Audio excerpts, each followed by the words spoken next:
Well, the beginning of the school year is just days away, and the controversial Hope Scholarship program is gaining some traction, especially since it's expanded to all students in the state. Paige Taylor is live in the studio tonight to bring us some more major updates for how the scholarship is changing. Paige? Well, Dave and Gina, it's the school voucher program the West Virginia State Treasurer says just under 10,000 students have enrolled in or applied for. The program has hit the requirements to be able to expand the Hope Scholarship to all non-public school children. I spoke to all sides about what this could mean for state spending. Jessica Keys is the mom of a 7-year-old boy who attends school in Mason County, but she says he will not be returning this school year. The decision came this year, honestly, because my son's one-on-one aid kept changing. She says she is in the process of applying for the Hope Scholarship. It also provides that extra funding to make sure that I can get the supplies that my child needs, because he does require specific stuff for his learning and everything. His worksheets require different designs on them. The Hope Scholarship Act was passed by the West Virginia State Legislature in 2021. As of July 1st of this year, the state law requirements were met to open up the Hope Scholarship to all students who are currently enrolled in homeschool or private school in the 2026-2027 school year. State Treasurer Riley Moore says that means roughly 30,000 to 40,000 more students will be eligible. Right now, students are only eligible if they are leaving the public school system or kindergarten-age students whose families are opting out of sending them to public schools in the first place. The amount for each Hope Scholarship recipient is also increasing from $4,488.82 to $4,921.39 for the 2024-2025 school year. The reason the dollar amount is increasing is because of the the teacher pay raises that we did here in the state of West Virginia, successive teacher pay raises. So that means that there's more money for public education, and as there's more money for public education, the per pupil student funding formula increases. Moore says the Hope Scholarship does not take money away from public schools in West Virginia.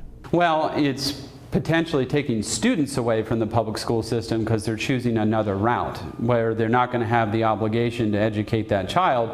Certainly that money would not be there necessarily because the requirement's not there. It's not taking money away in terms of that, it's a subtraction in terms of the resources to educate the children in which they are required to do so. That money is essentially going to follow that child. Based on Moore's enrollment estimates, the expansion could cost the state around $150 to $200 million more each year. According to Treasurer Moore's estimates, we're looking at upwards of an additional $200 million per year to extend the Hope Scholarship to families with children already in private school and who could already afford private school.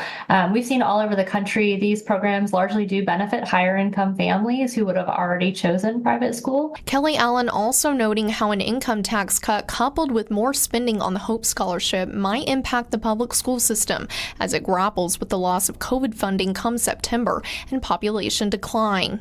We see a lot of the same people who are advocating for expansion of the Hope Scholarship who are also advocating for eliminating or reducing the income tax further, which is our biggest source of public school funding in our state budget. So I think there are really important questions to be answered as to how we can cut state revenues and drastically expand this program at the same time, and where the rubber meets the road there. Moore says he thinks the Treasurer's office has administered the program in West Virginia flawlessly.